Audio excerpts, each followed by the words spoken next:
He realized something was wrong the moment he noticed how often money occupied his thoughts, even when he wasn't spending it. It followed him in silence, in moments of rest, in conversations, in decisions he avoided making. After the war, nothing felt secure. Stability looked like an illusion that could collapse at any time. And in that mental tension, a disturbing question emerged. Was his fear of losing money actually keeping him from ever building anything meaningful? A quiet thought surfaced, almost like an inner confession. Wealth doesn't begin with numbers.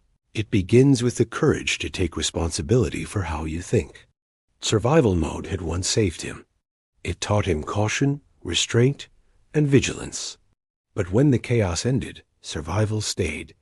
He worked hard, yet felt stuck. His effort didn't translate into progress. Bills arrived without emotion. Nights were spent scrolling, comparing lives, wondering why others seemed to move forward while he stayed frozen. Anxiety disguised itself as realism. He told himself he was being prudent, when in truth, he was afraid of committing to a future that might disappoint him. Money became a source of emotional conflict. He spent it to soothe exhaustion, avoided looking at long-term plans, and delayed decisions that required discipline. Each choice felt small, insignificant. He didn't realize that moment was already shaping his financial identity, not as someone who lacked intelligence or opportunity, but as someone who feared discomfort more than stagnation. But what happened next would quietly change how he saw money. One night, staring at the same numbers that never grew, he stopped blaming circumstances. He admitted something painful. He wasn't stuck because he lacked resources. He was stuck because his mindset was still wired for survival, not growth. And survival, while protective, had no vision. That realization felt heavy, because it meant responsibility could no longer be avoided. What followed challenged everything he believed about success and security. He began observing his thoughts before his actions.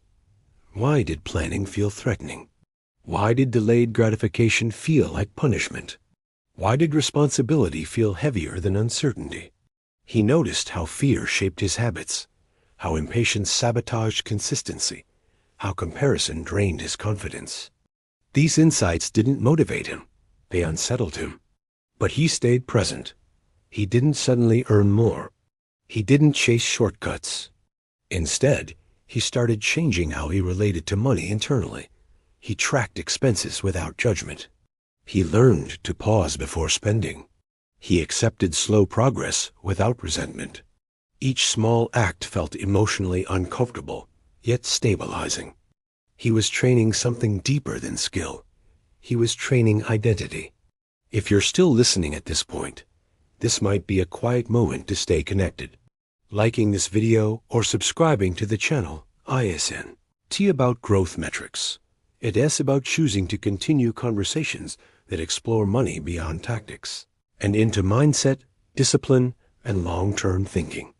The turning point wasn't external. It was psychological. Responsibility stopped feeling like pressure and started feeling like self-respect. He learned to sit with discomfort instead of escaping it, to trust consistency even when results lagged behind effort. And slowly, his anxiety around money softened, not because he had more of it, but because he was no longer afraid of managing his future. But there was one realization he only understood much later.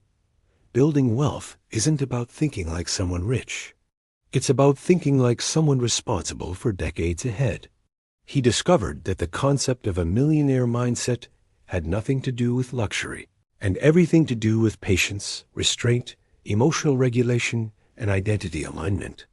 That realization echoed something he later encountered in a psychological framework called How to Develop a Millionaire Mindset, not as a promise of wealth, but as a way of understanding how disciplined thinking shapes long-term outcomes.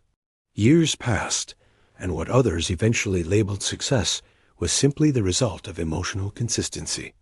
He thought in years, not months. He valued stability over validation. He understood that money follows identity, not motivation.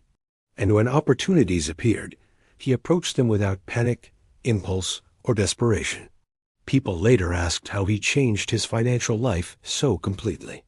He spoke less about strategy and more about mindset, about learning to delay comfort, about choosing responsibility over avoidance, about understanding that wealth grows best in minds trained for patience and clarity. And now, the question turns inward. How often do you avoid long-term thinking because it feels uncomfortable? How many financial struggles are rooted not in income, but in identity?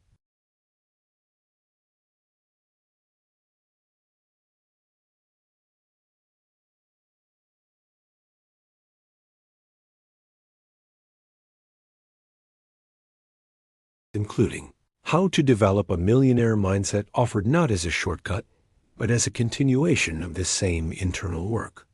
And if this story resonated with you, liking the video and subscribing to the channel is simply a way to stay present for more conversations like this, calm, honest, and grounded.